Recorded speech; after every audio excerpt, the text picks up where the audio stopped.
We are surrounded by air from all the directions. This envelope of air around us is what we call atmosphere. Does air also exert pressure on objects on the earth? In our previous video, we studied that the liquid exerts pressure in all directions. For example, here we have the water in a beaker. Due to gravity, this water is pulled down towards the earth. If we divide this water into different layers, then each layer is being pulled down by the earth.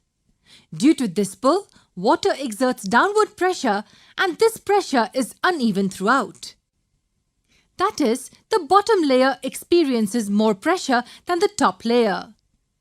This is because the weight of water above the bottom layer is more, and the pressure decreases as we go upwards. In fact, we saw that the water exerts pressure in all directions and not only in the downward direction. One more thing that we studied about the liquid pressure is that at any point in a liquid, the pressure is the same in all directions. That is, if I take any point here in this water, the pressure exerted by water here is the same in all the directions. Air also behaves in the same way. Just like water, air is also being pulled down by the Earth's gravitational force. This force applies pressure on the air in the downward direction. The pressure exerted by air is called air pressure or atmospheric pressure. Did you know that the atmosphere is divided into different layers? The atmosphere is divided into 5 layers, namely the troposphere, stratosphere, mesosphere, thermosphere and exosphere.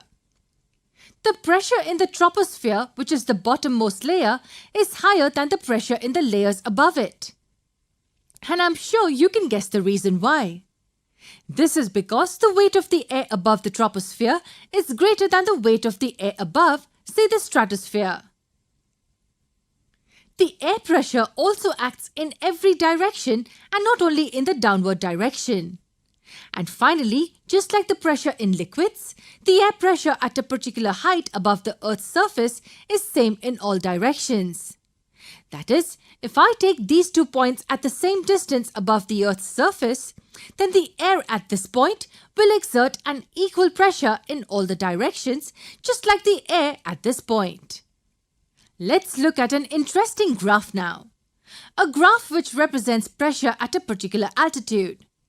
The graph also represents how the pressure varies from layer to layer. The troposphere layer is closest to the surface of the Earth and the pressure in this layer goes up to 100,000 Pascal, where Pascals, represented by PA, is the SI unit of pressure. This is massive pressure. This pressure pushes and pulls the object on the surface on the Earth.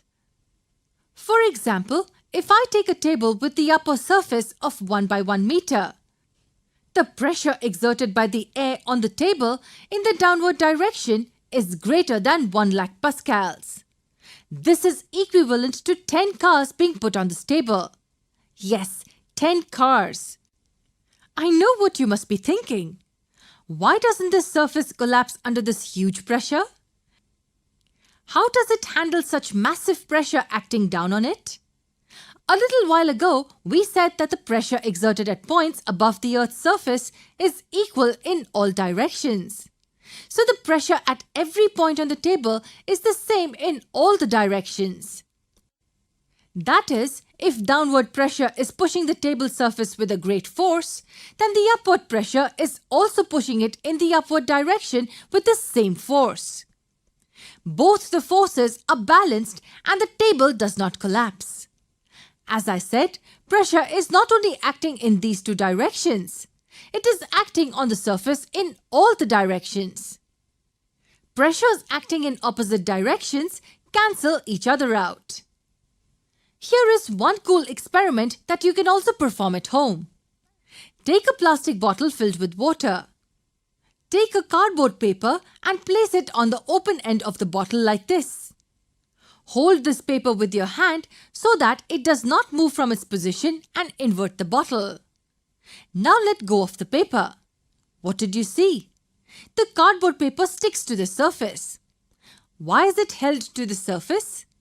It is held to the surface because of the air pressure that is pushing the paper in the upward direction. The upward air pressure is sufficient to counter the downward push exerted by the water. Now make few holes in the bottle at its base. What happens now? Why did the paper fall off? Did the upward pressure on it stop acting, or did it reduce in the value? No, it didn't. The upward pressure on it by the air remains the same, but the downward pressure increased in its value. When we made holes in the bottle, we allowed air to flow inside it from the top. The air from the top started exerting pressure on the water. The combined pressure of water and air from top could easily overcome the pressure exerted by air from the bottom. Hence, there is net force acting on the paper in the downward direction. That is, there is more pressure in the downward direction. That is the reason why this paper gets detached from the surface.